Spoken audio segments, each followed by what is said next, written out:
Bonjour à tous, on se retrouve pour une nouvelle vidéo. Aujourd'hui pas de gameplay ni d'interview, mais je vais simplement review les quelques cartes qui ont été spoilées de Edge of Eternity, donc la nouvelle édition de Magic qui devrait sortir, qui sort le 1er août si je dis pas de bêtises. Qui se passe un peu dans le space opéra, voilà ce genre de choses. J'ai à peu près regardé la plupart des cartes, donc je ferai pas genre que je suis surpris, mais c'était juste pour voir, pour montrer un peu les nouvelles cartes, pour donner mon avis, et pour donner, donc là ça sera sous l'angle principalement du duel commander, mais pourquoi pas si je vois des cartes qui peuvent être intéressantes pour le standard, je suis pas un expert en standard, mais pourquoi pas.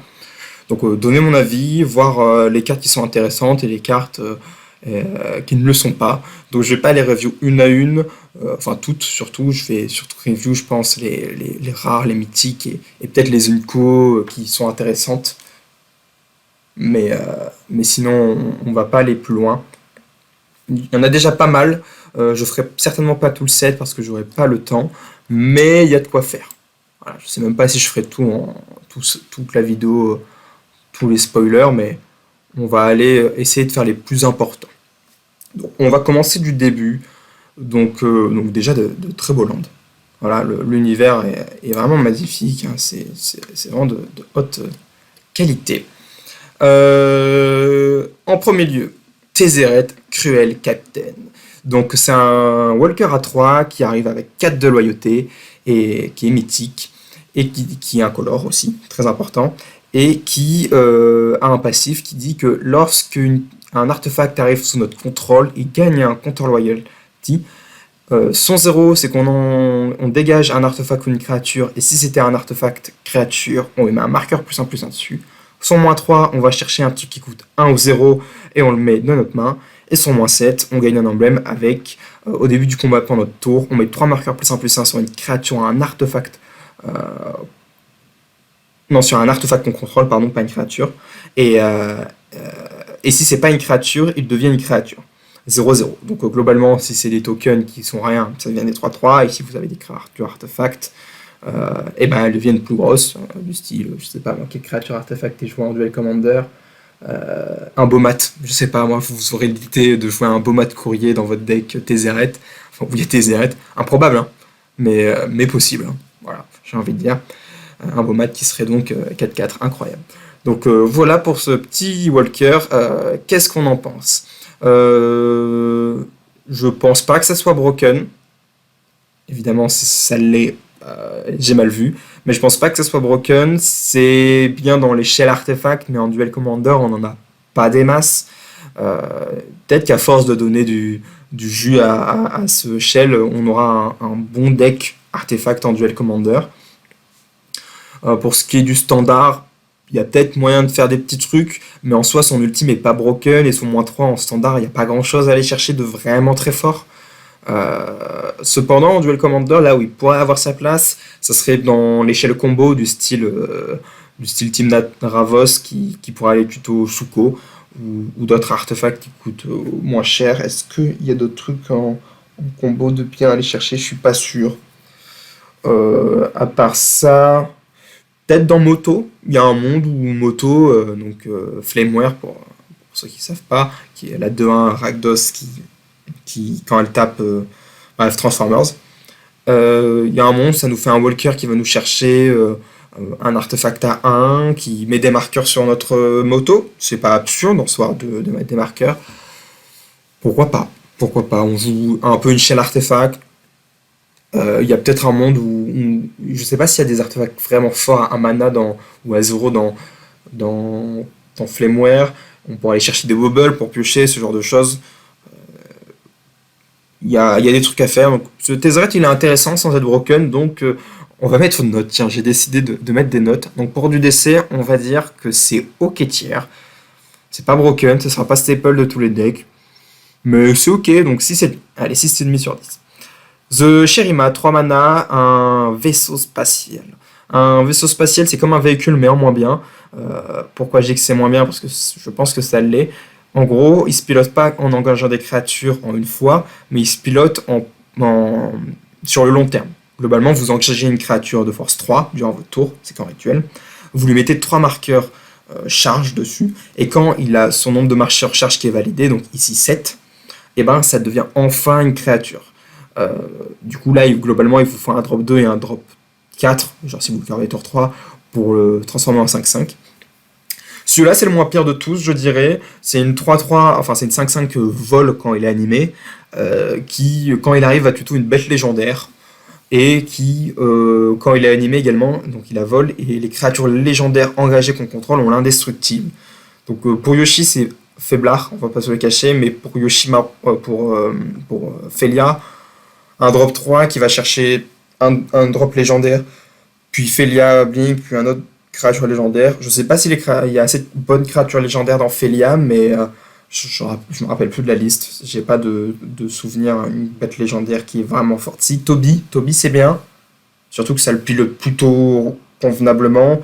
Et à part Toby c'est la 3 mana 1 qui fait une 4-4. Et à part ça, j'en ai aucune idée. Mais s'il y a plusieurs bonnes targets légendaires, il y a un monde où c'est ok dans Mono Blanc. Même si je pense que Cloud va petit à petit remplacer Felia, donc on n'aura peut-être pas besoin de savoir si c'est.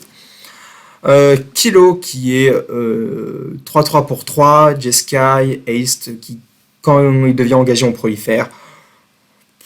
C'est pas absurde, c'est le 3-3 Haste, mais c'est un peu bizarre, ça se demande d'avoir une stratégie agressive, parce qu'on a Haste et on peut quand même en profiter, et d'avoir des trucs qui ont quelque chose à faire, d'être proliférés, donc un peu une sorte de deck énergie, ça peut le faire, même si j'ai envie de dire pourquoi pas jouer Satya, ou marqueur, mais marqueur plus un, bon bah dans ces couleurs, je veux dire on préfère jouer vert.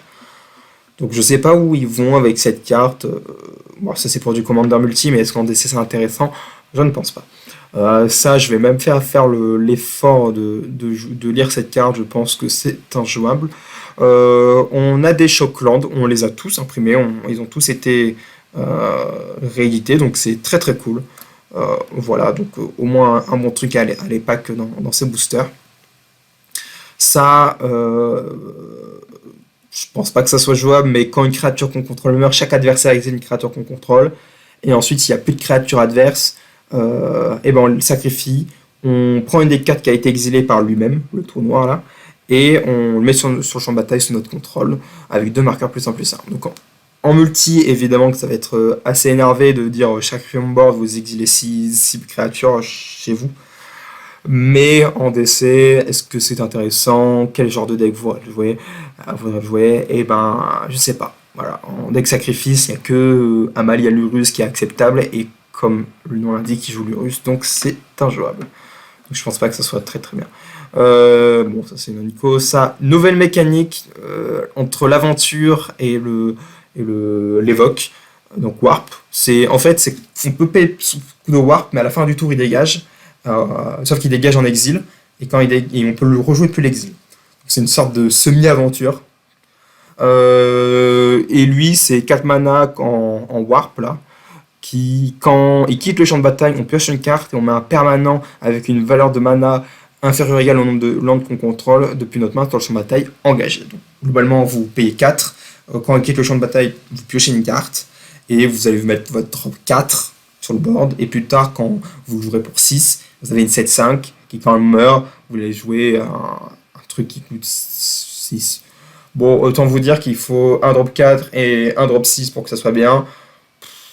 C'est un peu rincé, quoi. Genre, aucun deck voudra ça. Je veux dire, 6 mana, est-ce qu'on n'a pas mieux dans le format? En soi, il n'y a pas beaucoup de bons drop 6 dans le format, mais il y a des bons drop 5, donc on préfère jouer des drop 5. Certes, il joue pour 4, mais piocher une carte, et enfin, ça demande d'avoir 2 drop 4 dans la main. Si tu te fais contrer ça, ouais, non, c'est nul. Ok. Ça, sur ce qu'on dit, Void Altar. Donc c'est un land qui arrive engagé, qui est une planète. Un nouveau type de land. Voilà. Qui fait du noir. Qui a station 12. Voilà, donc il va falloir le piloter, votre truc. Et pour 2, on l'engage, on paye 2 points de vie, on sacrifie une bête, on pioche une carte pour égale à sa force. Qu'en rituel, parce que apparemment sinon ça serait trop fort. Bon bah déjà un land qui arrive engagé, qui fait que du noir, et qu'il faut piloter 12, quel enfer. Je veux dire, si t'arrives à 12 en rituel, sachant que piloter c'est en rituel, hein. Enfin, c'est même pas piloter ces stations, tu peux le faire qu'en rituel. C'est-à-dire que c'est même pas à la fin de ton tour, ah, t'as pas attaqué, j'ai rien fait avec mes bêtes, allez hop, j'engage toutes mes bêtes, je le pilote. Non, non, c'est à ton tour, c'est-à-dire que. Bref. Je trouve ça excessivement nul. Je veux dire, 12, c'est. Même si on va dire que bon scénario, tu fais un drop 2 et un drop 3 dans ton deck qui joue du noir, euh, ce qui a déjà y a pas beaucoup de decks. Alors oui, Barogolf, ça va le piloter très facilement. 3 coups de Barogolf, tu l'as piloté, mais est-ce qu'on ne préfère pas attaquer 3 fois avec Barogolf? J'ai un doute. Du coup, si tu joues un drop 2 et un drop 3, allez, on va dire que tu joues une 3-2 pour 2 et tiens, un Barogolf immense, une 5-6 dès le tour 3. Donc tu pilotes, ça fait 6, puis tu repilotes, puis du coup tu n'attaques pas avec ton Barogolf, tu repilotes avec, et là tu as ton land, il faut sacrifier une bête, perdre de points de vie pour piocher les cartes. Est-ce que c'est rentable de payer 3 mana pour piocher 5 cartes en sacrifiant un Barogolf? Je suis même pas sûr, hein, parce que Barogolf c'est tellement broken qu'on préfère l'avoir sur le board. Donc s'il arrive tap, quoi. Encore s'il faisait 2 couleurs, que ça permettait de fixer, allez, pourquoi pas, c'est un bilan qui arrive tap, et qui a un effet qui, une fois toutes les 100 games, va faire un truc. Mais un Tapland, quoi. Genre, un Tapland, c'est vraiment pas assez bien, je pense. Donc, je pense que c'est mauvais. Ça, c'est classique. Ensuite, est-ce qu'on a d'autres trucs Whenever mana morph plus un counter drôle, 3 cette manière. Ok, donc 3 mana et on a un changement quand on pose des marqueurs. Bah, c'est un peu trop synergique, ça fait vraiment rien si tu joues pas de marqueur, mais il y a peut-être des decks où on peut avoir une bonne curve, je sais pas moi, tu fais 3 mana ça et ton commandant, exemple que je ne connais pas, hein. 4 mana, c'est un truc qui arrive avec 3 marqueurs plus 1 parce que pourquoi pas, tu pioches 3 cartes, pourquoi pas, dans un deck marqueur plus 1 où en général de base met des marqueurs plus 1, un peu mid-range, why not, je suis pas sûr. Je pense que c'est pas jouable. Ça, je pense que c'est pas jouable. Ça, par contre, ça sera fortement jouable dans Azusa. Donc, on peut jouer un land supplémentaire à chacun de nos tours, on peut jouer les lands de nos cimetières, et quand un land arrive, on meule une carte. Et on fait même le café avec. Donc, c'est une 2-4 pour 4 d'ailleurs. Au passage, hein, si ça suffisait pas. Donc, des stats qui se prennent pas foudre. Qui, land du cimetière, ce qu'on adore faire avec Azusa, et qui est land supplémentaire, ce qu'on adore faire avec Azusa, et qui mille. Meuler, c'est bien dans Azusa, hein, si on peut mettre, je sais pas moi, pour augmenter, enfin réduire le coût de nos émeracules, pour avoir le délire pour shifting, bref, pour ce genre de choses, donc c'est plutôt bien. Il fait vraiment tout, cette créature, donc à mon avis, ça sera into included dans Azusa sans trop de galères. Un land qu'on connaît déjà, ça. C'est une 4-5 pour 5, vol ace, qui quand live met 1 de blessure à une créature qu'un adversaire contrôle. Ils auraient pu mettre 2 quand même. Hein. Et on peut le voir pour 3, ce qui fait que c'est une 4-5 vol haste. Et comme il est exilé à la fin du tour, eh ben on met 4 dans les dents. Est-ce que c'est bien? Eh ben c'est une bonne question. Quand tu le warp, ça va être 3 mana, c'est une 4-5 qui célérité, et ensuite tu pourras la jouer pour 5 pour avoir une 4-5. Est-ce que c'est bien? C'est vraiment dur à définir. Est-ce que tu préfères pas juste une Screaming Nemesis qui va stick le board chaque tour? Après, l'avantage, c'est qu'il a vol. Mais bon, s'il se prend anti-bet, et en même temps, Screaming Nemesis aussi, si elle se prend anti-bet. Le fait qu'il ait vol, c'est cool parce qu'il se fait pas facilement bloquer. Et puis, l'avantage, c'est qu'il met quand même 1 de blessure à une créature. Donc, même si ça sera jamais relevant, à mon avis, c'est juste pour empêcher qu'une random 1-1 vol fly puisse la bloquer. L'adversaire, il fait ça 1-1 vol. Enfin, il a un vol qui traîne parce que, je sais pas, moi, elle est là, ou j'en ai rédiférie. Tu fais 3 mana, je joue ma bêche, je te la ping, comme ça tu peux pas bloquer, bim, 4 dans les dents. Et plus tard, tu rejoueras ça pour 5. C'est peut-être ok dans mono rouge. Genre, un mono rouge qui jouerait un peu plus de bêtes. C'est un peu comme si tu mettais 3 mana, je mets 4 de blessure. Genre un Ghost Fire Slice qui n'est pas activé. Pourquoi pas, c'est pas absurde. Je pense que ça se teste. Cette carte qui n'est absolument pas une rare, mais qui se warp pour 2, et quand on fait ainsi, on va chercher soit un basic plane, soit une créature qui a une mana value de 1 ou moins. Donc globalement, c'est 2 mana tuto une créature qui coûte 1 ou moins, donc 2 mana tuto nomade encore dans Thrasios, Ravos. Donc on booste les archétypes broken, c'est sympa. Et puis 5 mana, c'est une 3 de fly qui refait la même, bon pourquoi pas. Est-ce qu'on veut un tuto de plus pour notre nomade encore dans Temna Thrasios? Et en même temps, ça va pas chercher que ça. Donc, tu peux aller chercher, je sais pas moi, une Halfling, aller chercher ton Sylvan Safekeeper. T'as quand même une petite toolbox de créatures à 1 qui sont bien. Et une Mother, par exemple, aussi, dans certains cas. Je pense que c'est pas déconnant. Ça va chercher une pièce de combo. Ça sera peut-être joué dans Team Natravios. Ensuite, élu la pire carte de 2025. Dawnspire Sunstar Dreadnought. Bon, c'est nul. Normalement, je passe pas sur les cartes nulles, mais je trouve ça tellement nul que j'ai besoin d'en parler. 5 mana, un vaisseau qui, quand elle arrive, fait rien. Voilà. Déjà, c'est dramatique. Un drop 5 qui fait rien au tour 5, c'est vraiment éclaté au sol. Et on peut station pour 10. Et quand on attaque, du coup, quand on attaque, quand nous on attaque, c'est pas une créature, donc ça se déclenche qu'une fois. On met 100 de dégâts à une créature ciblée ou à la planeswalker ciblée. C'est-à-dire que tu joues ton drop 5. Ensuite, il faut le piloter pour arriver jusqu'à 10. Donc, avec ton drop 4 et ton drop 2, on va dire que tu le fais en 2 tours. Et ensuite, quand tu auras la chance d'attaquer, tu pourras tuer une bête, globalement, qui n'est pas indestructible. Donc tu tues une bête, ouais, bah, tu joues contre contrôle, cette ligne de texte ne sert à rien. Et ensuite, quand tu arrives à 20, tu as une 20-20 flag. Voilà, bon, pour ceux qui se demandent, dans le format, on a Chaos Defiler qui 5 mana, 5-4 piétinement, qui quand elle arrive détruit un permanent, et ça ne cible même pas, hein, tu choisis un permanent de terrain, et quand il meurt, il refait la même chose. Et aussi dans le même cas, tu as 5 mana et tu n'as rien.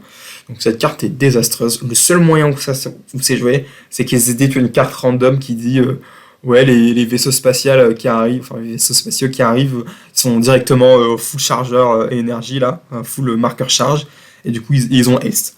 Donc ça serait genre c'est pour 5 mana, ils doivent avoir 20 fly, mais là en fait c'est une combo quoi, donc la carte en elle-même est vraiment super nulle. Ça c'est sympa. Là quand on lande, on met un dégât à chaque adversaire, et si c'est la deuxième fois que ça se résout, on pioche une carte. Pourquoi pas? On n'a pas d'archétype Grul Land folle en Duel Commander. On a vite fait, comment il s'appelle là, celui à 4 mana qui rejoue les landes du cimetière, mais c'est pas vraiment un deck land. Enfin, attends, comment il s'appelle? J'ai plus. La 5-4 qui a 3 modes pour discarder des landes. Un qui coûte 1, un qui coûte 2, un qui coûte 3 et qui lande les cartes du cimetière. J'ai plus le nom, je suis désolé. Est-ce que ça voudra ça? Ça lande pas énormément de fois dans le tour. Bon, ça m'étonnerait, mais bon, la carte est intéressante, pourquoi pas. Et ça peut être un général. Est-ce que c'est suffisamment bien pour être un général? C'est con parce qu'il a un effet qui ping, mais avec des stats genre pas du tout agressives. Genre en 4-2, il y a un monde où il est jouable. Alors certes, il se prend fou, hein, mais au moins pour ton mana, t'as une 4-2 qui, quand elle attaque, bam, bam, bam, met des points. Et qui fait piocher. Donc, why not, mais je suis pas sûr. Ça, c'est pas bien, je pense. Un mana, un menace. Peut-être dans Gearson, si on veut un menace, mais bon, enfin, ça fait que ça, quoi. Ça exile des artefacts d'un cimetière pour mettre un marqueur +1/+1 sur cette créature et il inflige sa force à n'importe quelle cible égale à sa force. C'est. Ouais, limite, on aurait préféré que ça soit pas une. Ouais, je sais pas, c'est dur à dire. Je vois pas dans quoi c'est joué. Peut-être qu'en standard, il y a un monde où on joue un deck agressif artefact, et en mode on attaque dans les premiers tours, et ensuite, bim, on exile des cartes pour mettre des points. Why not? Ça. Drawing card, lifelink, quand une créature qu'on contrôle inflige des blessures de combat à un joueur, on pioche une carte, donc c'est qu'une fois par tour et on perd un point de vie. Donc c'est un Geeks, mais moins bien. Et on fait des 2-2 s'il est permanent. Ouais, je pense que c'est nul. Ouais, ça doit être pas bon. Ça c'est 8 mana, voire 3, on peut sacrifier des lands. Donc on sacrifie un land, on met 3 marqueurs +1/+1 dessus, et quand cette créature arrive, on regarde le top X, X étant sa force, et on met tous les lands vus sur champ bataille engagé. Donc, basiquement, tu as 8 mana, tu le joues pour 8, tu fais je sacrifie mes 8 lands, tu mets donc 8, 16, 24, tu mets 24 marqueurs +1, tu regardes top 24 de ta bibliothèque, et comme tu joues à Zuza, tu as 12 landes parmi ces 24, donc environ 50%, et du coup, tu as Pourquoi pas? Je sais pas si c'est jouable en vrai. C'est ultra risqué, hein, quand même, comme effet. Parce attends, c'est Hunter, you may sacrifice. Ouais, parce que tu peux sacrifier toutes tes landes, et le mec il fait Stifle, t'as juste perdu toutes tes landes, quoi. Yes. C'est giga risqué comme carte. Mais c'est marrant, donc why not? Est-ce que ça sera joué 8 mana? Est-ce qu'on n'a pas mieux quand même? Genre, est-ce que t'as envie de perdre ta game parce que le mec a un random Stifle dans son deck, ou random Tailzard, ou Tishana? Je suis pas sûr, hein. Je veux dire, pour 6 mana, on préfère Titan Primitif. Next, Exile All Creature, hein, c'est une vraie. Voilà, 5 mana Avras, comme il existe des millions. Les véhicules ne seront pas joués selon moi, c'est ma théorie, mais bon, peut-être que je me trompe. Enfin, les vaisseaux spatiales, peut-être certains, mais ça m'étonnerait. Donc à mon avis, cette vraie, c'est pas spécialement mieux que juste jour de condamnation qui coûte 4. Station, 1 mana, c'est une 4-4 vol vigilance, quand on le pilote pour 9. Donc il coûte 1, du coup on fait un drop 2, un drop 3, et peut-être que le tour 4 il est piloté. Attends, peut-être que si tu fais un drop 2, que tu pilotes, on va dire que ton drop 2 il a 3 de patates. Tu mets 3 marqueurs. Ensuite à ton tour, tu rejoues, tu remets 3 marqueurs, et on va dire que tu rejoues Any drop 2, Any drop 3 qui a 3 de patates, tu remets 3 marqueurs, donc il est à 9, et enfin là tu peux attaquer. C'est-à-dire que pour pouvoir commencer à attaquer avec ta 4-4 vol vigilance, tu as dû engager 2 fois ton drop 2 qui a 3 de patates, donc autant dire que tu as loupé 6 de dégâts. Est-ce que ça vaut le coup? Je suis pas sûr. Et par contre, quand tu le pilotes pour 2, enfin quand il a 2 de marqueur charge, tu peux transformer tes artefacts en 2-2. Vol. Why not? Une sorte de deck agressif artefact. Mais ça veut dire que dans ton deck agressif artefact, donc tu joues un drop 1 qui fait rien, hein, littéralement, en tout cas qui va pas attaquer.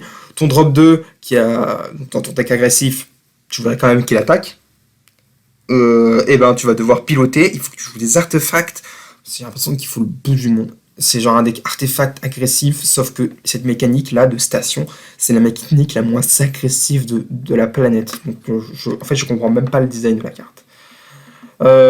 Archenemy Charm, un peu comme celui à triple vert, sauf que lui il a 3 choses mais 3 choix nuls. Donc on exile une bête pour 3 mana, waouh, génial, c'est nul. On renvoie 2 créatures de notre cimetière ou Planeswalker dans notre main. Celui-là il est ok, ça fait un peu de value, mais j'ai envie de dire dans mono noir, parce que tu joues ça que dans mono noir, tu joues pas énormément de bêtes. Ou alors tu mets 2 marqueurs +1/+1 sur une créature et elle gagne lifelink. 3 effets, pas ouf. On aurait préféré genre 3 mana, éphémère, pioche 2. Genre là ça aurait été à la place de se mettre 2 marques. Allez, encore le lifelink peut être intéressant. Genre ça, tu joues pas assez de bêtes dans les decks noirs. C'est pioche 2, 3 mana, pioche 2 en éphémère. Rien, genre c'est pas génial, mais au moins il est ok. Donc non, c'est mauvais. Celui-là, ça, le cauchemar de tous les contrôles. Hein. Ah, moi je vous le dis. Pour 2 mana, 4-1 menace, ward, discard de carte. Et quand cette créature attaque, tu mets un marqueur +1/+1 sur une créature qu'un adversaire contrôle. Donc évidemment, c'est chiant de mettre des marqueurs sur les bêtes adverses. C'est pour ça que je dis que c'est un cauchemar contrôle. C'est-à-dire que quand tu joues contrôle et que t'as pas de bête, le mec il te fait drop 2, j'ai une 4-1 menace, ward, discard de carte. C'est-à-dire que la carte fait du 2 points obligatoirement. Enfin, à moins que tu me brasse. Et puis ensuite, si tu la tues pas, c'est 4 de dégâts tous les tours. Et c'est un menace, donc c'est-à-dire que t'as 1-1, elle bloque pas. Et puis si t'as une 1-1, certes elle va gagner mes marqueurs, mais elle bloque pas. Donc ça, contre contrôle, l'enfer. Ensuite, contre tous les autres decks, j'en ai aucune idée. Est-ce que le marqueur +1/+1 est pas assez rédhibitoire? Je pense. Je pense que mettre un marqueur +1/+1, en fait, c'est un peu ce côté où ouais, tu mets un marqueur +1/+1. Si t'as que cette bête qui attaque, c'est pas grave, parce que de toute façon, en 4-1, elle a à peu près trade, même avec 2 bloqueurs, même si elle a pris un marqueur +1/+1. Et s'il n'y a qu'une bête, ça met 4. Si j'en ai pas, c'est parfait. Mais si tu joues d'autres bêtes, bah du coup, mettre des marqueurs +1/+1 sur les bêtes de l'oppo, c'est-à-dire que, bah, c'est con, mais t'as une 2-2, le mec il a une 2-2, tu attaques avec ta 4-1 menace, ça fait que ça 2-2, ça devient une 3-3, et en fait, ta 2-2, elle peut plus attaquer, quoi. Donc, donc je suis pas sûr de la carte. Ça, Sir Vandam Sunstar, pardon, je suis vraiment nul. Exemplaire. 2 mana Orzhov, ils aiment bien les 2 mana Orzhov. 2-2, vigilance, menace. Quand une créature qu'on contrôle meurt ou est mis en exil, on met un marqueur +1/+1 sur lui et on gagne un point de vie. Et quand il meurt ou qu'il est mis en exil, et que sa force est de 4 ou plus, on destroy up jusqu'à one target non land permanent. C'est marrant comme carte. C'est une sorte de deck aristocrate, hein, enfin si on le joue en commandant évidemment. Ça serait genre une sorte de Amalgalurus, mais sans le côté obligé où tu es obligé de jouer des cartes qui te font gagner des points de vie là. Genre tu joues que la base sacrifice, et avec un commandant qui grossit, ouais, en même temps, même si tu sacrifies beaucoup, qui grossit un peu, mais en même temps il a vigilance menace. Donc attention. Et si tu arrives à le grossir un peu vite, et ben quand tu le removes, c'est sympa quoi. Pourquoi pas? Why not? Il y a quand même beaucoup de lignes de texte, hein. Il y a 1, 2, 3, 4 lignes de texte sur une carte. Pour un drop 2 qui est de 2, why not? Il y a peut-être un truc à faire, ça peut être sympa à tester, je pense pas que ça soit fort, mais enfin, ça peut être ok. Ça c'est nul. C'est un réanimateur pour 3, une créature, mais par contre les bêtes qui la réaniment, ils ont pas d'habileté. C'est-à-dire que c'est juste, c'est juste des stats quoi.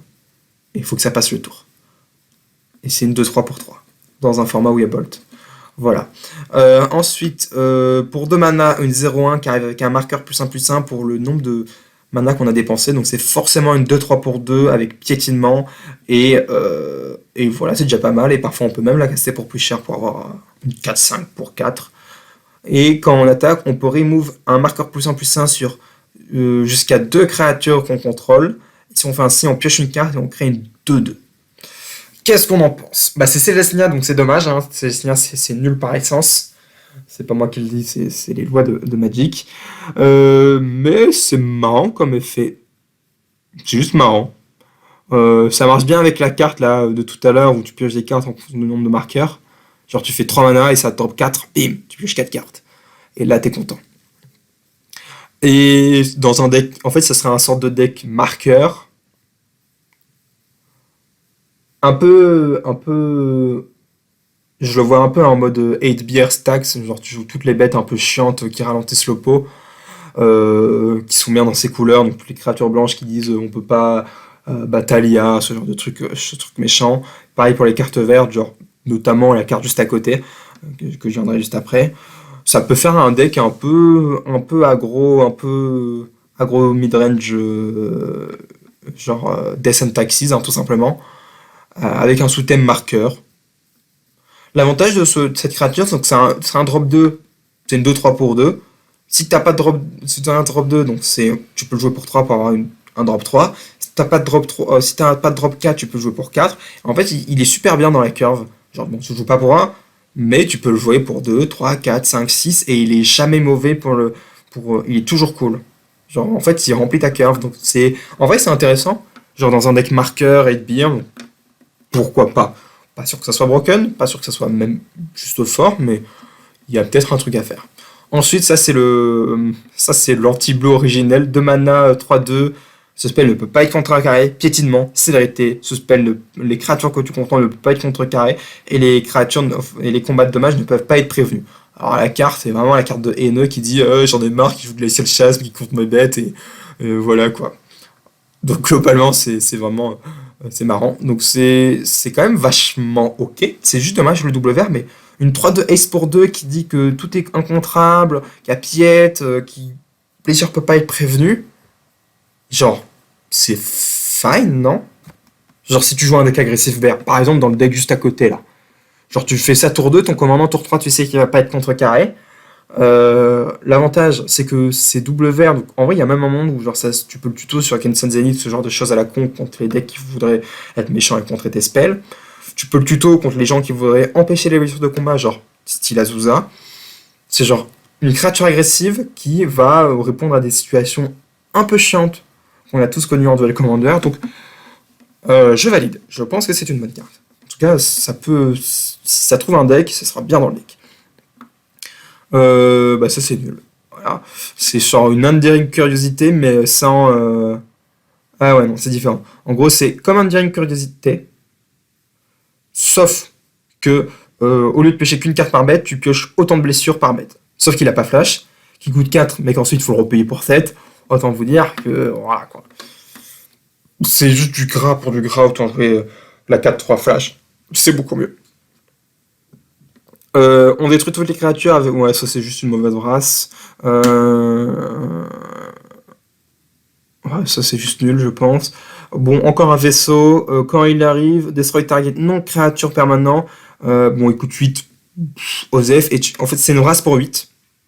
Et tu mets 4 enfin, tu mets que 4 blessures à chaque créature. Donc, voilà. Paye ta race. Tu peux l'animer pour 5, mais autant te dire que si tu castes un truc à 8 mana, c'est que t'as plus beaucoup de cartes sur le board. Enfin, c'est possible que juste tu s'en full. La carte est juste nulle, quoi. Genre, t'as même pas. Ouais. Genre, autant jouer un truc à 7 mana, genre All is Dust pour tout sacrifier. Nul. 5 mana, on fait 3 mana, et à 20, 20 quoi. Genre 20. Sérieusement, 20. 3 mana. Peut-être. Ouais, c'est vraiment rampé, genre. Pour les fans du Lamog, why not? Et encore. Ça, station, whatever. C'est... De toute façon, je vous l'ai dit, hein, toutes les stations, tous les véhicules, enfin les vaisseaux spatiaux, vaisseaux spatials, pardon, je sais pas, ouais, je sais plus parler. Bref, ils sont tous nuls, voilà, quasiment. Ça, c'est un drop 4 qui fait rien quand elle arrive, il faut le piloter. Quand un adversaire discard une carte, il perd 3 points de vie, yes. C'est-à-dire qu'ils ont plus de piloter, en plus d'avoir investi 4 mana, il faut autre chose. Et quand tu arrives à 8, ouais, même pas envie de le lire. Bon, c'est la même chose, il faut le piloter, on a un milliard d'effets du style en plus. Next. Ça, c'est la même carte. Un Cosmogolf. Alors, déjà, il est badass. Il est ultra stylé. C'est un, c'est un Thermogolf plus dur à cast. Parce qu'il est Golgari. Et qui est moins fort. Genre, sa force et son endurance sont égales au nombre de cartes dans ton exil. Bah, c'est pas génial. Genre, à moins qu'on ait. Alors, peut-être qu'il y a un truc que j'ai pas. Genre, peut-être qu'il y a une carte qui dit t'exiles les 10 cartes du site de ta bibliothèque, ça doit exister. Et là, d'un seul coup, t'as une 10-11. Mais déjà, en duel commander, faut avoir ça dans ta command zone. Parce que voilà, quoi. Et puis, il n'y a pas beaucoup de decks qui jouent avec le fait de s'exiler ses propres cartes. À part Ketramos, mais pas de chance, il joue pas vert. Donc ça, même en standard, je vois même pas comment c'est jouable. Ça, c'est nul. C'est genre une Académie Tolarienne, sauf qu'il arrive engagé, et qu'en plus de ça, il faut piloter 12 pour avoir l'effet d'Académie Tolarienne, et en plus de ça, il faut payer un bleu. Donc autant vous dire que... Enfin, quand tu joues à Artefact, tu joues pas de créature, genre tu joues pas un milliard de créas. Ce qui veut dire que pour piloter cette merde et commencer à faire beaucoup de mana, bah, ça arrivera jamais, en plus ça arrive engagé, c'est juste mauvais. Encore si c'était Artefact. Genre c'était Land Artefact, il y avait un monde où... Ouais, pour synergie d'Arthos. Bon, alors c'est nul. Un anti-bet, celui-là je le dis parce que c'est marrant, c'est un mana, -2/-2, et si un permanent a quitté le champ de bataille tour 6 de ton contrôle, et que c'était, ou que t'as warp, un truc, et que c'était pas un land, et bah c'est -10/-10. Donc c'est une sorte de fatal push en rituel, mais qui marche pas avec les fetch. Peut-être dans des decks qui manqueraient d'anti-bet. -2/-2 pour un mana pour tuer les petites bêtes, c'est ok. Plus tard dans la game, je sais pas, si tu fais un deck qui fait des trésors, qui joue des bêtes ou qui sacrifie, -10/-10 pour un mana, c'est ok. Why not? Peut-être dans certains decks ça peut s'insérer. Euh...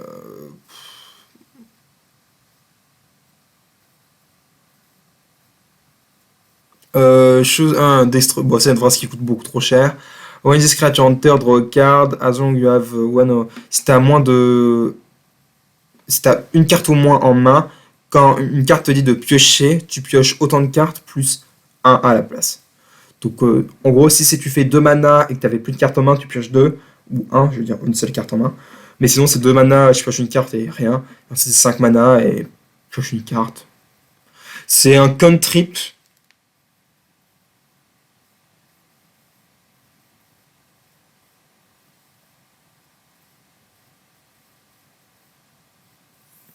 Ouais, s'il avait flash. En vrai, s'il avait flash. On discrète à travailler le jour. Genre 2 mana, je pioche une carte, je bloque une bête parce que ça reste jusqu'à la fin du tour. Mais juste, est-ce que tu as envie de faire ça 2 mana, tu pioches une carte et plus tard, tu as un drop 5 qui pioche une carte. Ouais, pourquoi pas. C'est dommage, j'ai pas un dragon. Ça serait entré dans les decks de standard un peu chelou là, qui jouait dragon. C'est un sphinx. Peut-être dans des decks de standard, peut-être que c'est décent. Ça réanime un permanent, c'est pourquoi pas. C'est genre, tu le voir pour 3 ça réanime un truc avec 3 au moins, un permanent non terrain. Non créature, ok, c'est nul. Non, si tu réanimes un enchantement ou un artefact, et quand tu le rejoues aussi, pourquoi pas. C'est super dur à visualiser. Et c'est aussi pour ça, mesdames, messieurs, qu'ils ont banni Beanstalk. Hein. C'est pour éviter que, vous voyez, un mana, je pioche une carte, deux mana, non, lui ça marche pas. Deux mana, je pioche une carte, trois mana, je pioche une carte. Voilà, c'est uniquement pour ça qu'ils ont banni Beanstalk.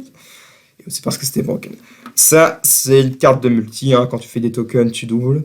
On s'en fout, ça c'est une Nonico. Ça c'est nul, ça c'est random, ça. 2 mana, 1-3, quand cette créature arrive, on crée un Lander token. C'est un artefact qu'on peut sacrifier pour 2 pour aller chercher un basic land et le mettre sur le champ de bataille engagé. Et tu peux faire ça en éphémère. Et quand tu sacrifies un artefact, tu mets 2 de blessures à chaque adversaire.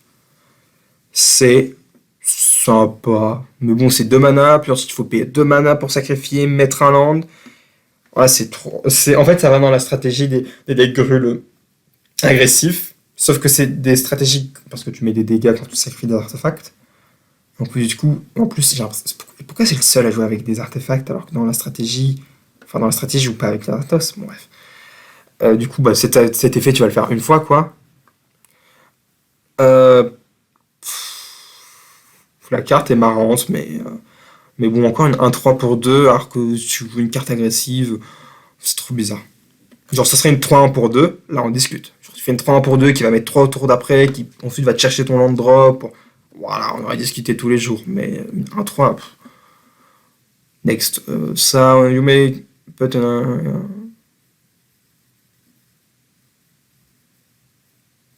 ouais, c'est nul.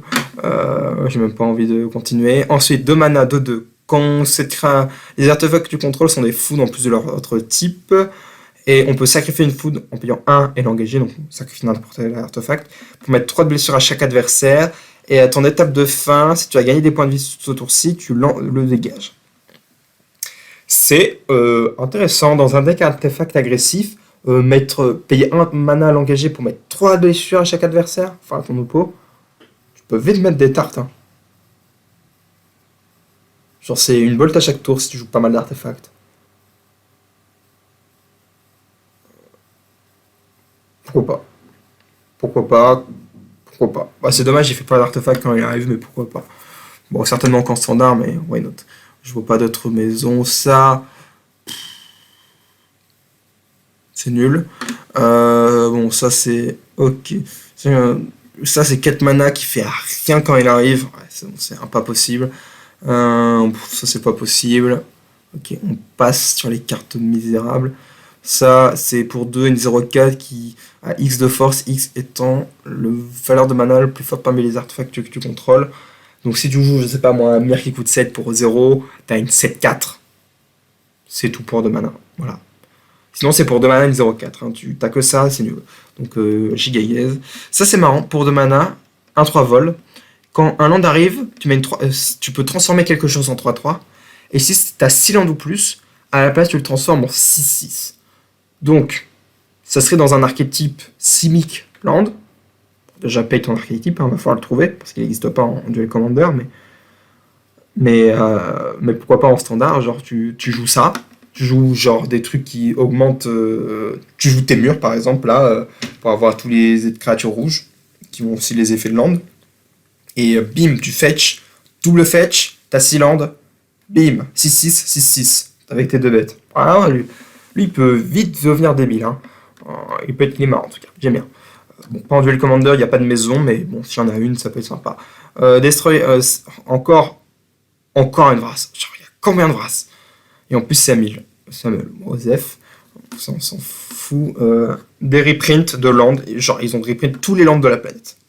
Pourquoi pas? C'est marrant. Tu mets des marqueurs, tu mets un marqueur sur tout le monde, c'est trop lent, je pense. Ensuite, donc ça. Quoique, whenever you play land or cast a card, piochez une carte. 7 mana, quand tu lances un sort ou que tu poses un land, tu pioches une carte. Et à ton étape de fin, tu repasses à la moitié de tes points de vie. Est-ce que c'est bien? Alors, évidemment, je parle que dans Azusa, il y a qu'Azusa qui arrive à 7 mana en DC.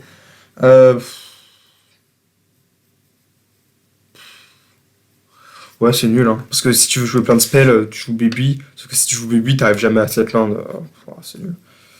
Ça, 5 mana, Ward discard une carte à random, ok, sympa. Quand il attaque, si, oh, entre de conditions, il faut qu'il attaque un permanent non-terrain et quitter le champ de bataille ce tour-ci. Et tu réduis les totals de points de vie du joueur défenseur à inférieur. Alors je rappelle qu'en standard, on a une 2-3 pour toi qui, quand elle touche, réduit la moitié des PV. Pourquoi on jouerait une 3-3? Sachant que la 2-3, quand elle meurt, elle revient avec un marqueur. Bon, c'est juste une sous-version de cette carte. Ok, une mythique, waouh, ça doit être fort. 4-4 pour 6, double strike vigilance. Déjà, ouais, ok. Et les cartes que tu joues ont affinité pour les artefacts. Allez, c'est bien nul. Ça, c'est sympa. 2 mana, tu regardes le top ICR de ta bibliothèque, X étant le coût de mana que tu as investi. T'en mets une dans ta main. Attends. T'en mets une dans ta main si c'est pour 2. Donc c'est bien. Tu payes ces 2 mana, je regarde le top 2 en éphémère, j'en mets une dans ma main, une au cimetière. Et si tu payes 4, tu regardes 4 cartes et t'en mets 2 à la place. Donc c'est une sorte de memory deluge, mais qui a pas le flashback, mais qui se module. Genre tour 2, si t'as rien à faire, que le mec il avait pas joué de truc à contrer, pas de carte broken, bah au lieu de te dire ouais je vais le jouer à 4, pardon je sais pas, t'as déjà memory deluge en main, tu te dis que ça fait un peu trop cher, enfin ça sert à rien d'en avoir 2 à 4, bah, tu peux le faire à 2 pour trouver ton land drop, trouver un truc. Versatile, sympa, un peu cher, ok. Ok, c'est bien. Quand on joue notre deuxième spell à chaque tour, on fait une 1-1 token, ou sinon on met un marqueur +1/+1. On met un marqueur +1/+1 sur tout le monde. Ça peut vite dégénérer, mais pourquoi on jouerait cette carte? Je veux dire, il y a déjà un mentor du monastère, quand on lance des spells non créatures, on fait des 1 prouesse, et c'est pas joué. Je pense pas. Je pense que c'est un sous-cutter, donc on ne jouera pas ça. Ensuite, un land qui arrive engagé. Ok. Qui fait du blanc et piloté à 12. Waouh, trop bien. Pour 4, on l'engage, on crée une copie d'un artefact ou un instrument contre contrôle, excepté qu'il devient légendaire. On peut le faire à chaque tour. Donc lui, quand il arrive à 12, quand même, à 5 tours, tu fais 5 mana, je copie un truc différent parce que c'est légendaire. Mais c'est un land qui arrive engagé, qui fait que du blanc, faut le piloter, bout du monde. Le rouge, c'est le même acabit, sauf que, genre, jamais c'est jouable. Genre, dans mono rouge, tu vas pas jouer ça, dans n'importe quel deck, tu vas pas jouer ça. C'est nul. 3 dommages to any target, ça coûte ça, on s'en fout, c'est même pas une rare. Tout target créature d'un point de contrôle. 3 mana, tu fais autant de blessures que le nombre d'artefacts que tu contrôles à une bête. C'est un mauvais anti-bête. Ouais, pourquoi tu joues un anti-bête mauvais qui peut se transformer en 4 fois à vol? Est-ce que c'est pas juste mieux de jouer un bon anti-bête? Ouais, c'est juste mieux. Ça, par contre, c'est marrant. Quand il arrive avec 6 compteurs stun dessus. Donc, c'est des compteurs, quand ils se dégagent pas. 10-10 pour 4. Waouh. Quand on sacrifie un land, on crée une 4-4 engagée et on le dégage. C'est-à-dire qu'on retire basiquement un compteur. Et pour 4, on peut sacrifier un land pour gagner 2 points de vie. Donc, je sais pas dans quel deck ça entre. Mais je peux te dire que tu fais 4 mana, tu joues ça, que tu as une jeune arme sur le board, tu fais bim, je sacrifie tous mes lands, je fais 4-4-4, tu comptes mono rouge, il a perdu. Surtout si c'est une zone orbe où t'as gagné 8 points de vie dans le processus. Bah là, dans le bon deck, cette carte, c'est des 4-4, waouh. Enfin, tu fetch, t'as une 4-4. Ouais. Tu sacrifies des landes, t'as une 4-4. Ouais. Et de temps en temps, plus tard, t'auras une 10-10, tu peux... Non, la carte, dans le bon deck, ça peut vite être énervé. Hein. Genre, limite, ça fait penser à une sorte de deck combo, quoi. Genre, faut un peu voir ça comme... un peu dans Storm, celui qui fait plein de 4-4 fly, qui deviennent, bon, évidemment, beaucoup plus grosses après. Mais si on s'imagine un peu le même aspect, mais cette fois-ci en vert, mais que tu dois sacrifier tes landes, bah c'est un peu 4 mana, je sacrifie tous mes landes, je fais 5-4-4. C'est un peu le même style, quoi. Bon, tu prends Vras, t'as perdu la partie, mais ça, qui joue des Vras? Mais ouais, non, en vrai, c'est marrant. Genre, ça peut être joué, ça. Je sais pas dans quel deck, mais c'est marrant. Dans Azusa, je suis pas sûr. Ça sacrifie quelques landes, mais c'est plus par report. C'est pas le plan de jeu principal. Mais si, si, il y a la grenouille, la Jitrog. Ça sacrifie pas mal de landes. Mais généralement, quand ça commence à sacrifier des landes, c'est que ça part en combo. Donc je sais pas. Mais c'est marrant.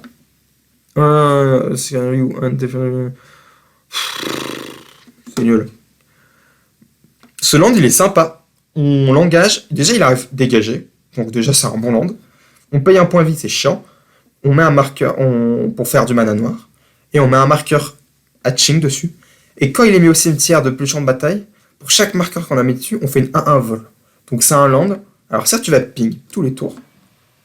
Il y a même un monde où tu ping gratuit, genre en fin de tour, tu mets des marqueurs.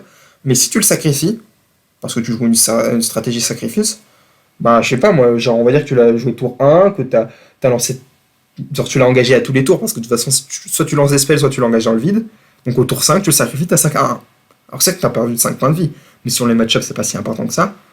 Franchement, le land dans le bon deck, il est vénère de fou.